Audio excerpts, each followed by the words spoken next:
Most people know Parliament has two houses, but hardly anyone can clearly explain the difference.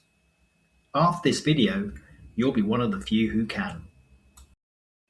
The UK Parliament is made up of two chambers. The House of Commons is the elected chamber. The House of Lords is the appointed chamber.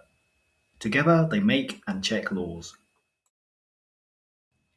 Here are the three key differences you need to know. 1. How members get their seats. The House of Commons is elected by the public in general elections. The House of Lords is appointed. Members are chosen for experience, expertise, or are bishops or hereditary peers.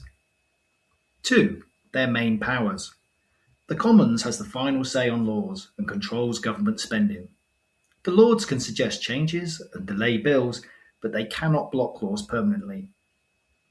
And 3. Who they represent.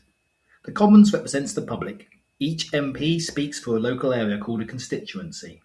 The Lords represents expertise. Members include former judges, scientists, military leaders, and community experts. For example, when the government introduced the Smoking in Public Places law, the Commons debated and voted on it first.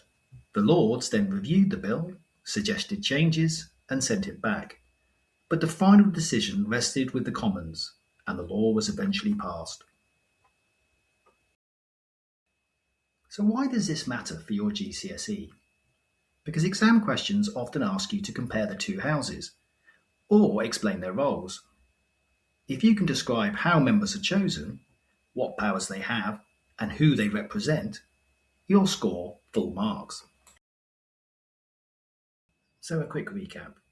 The Commons, elected, more powerful, represents the public.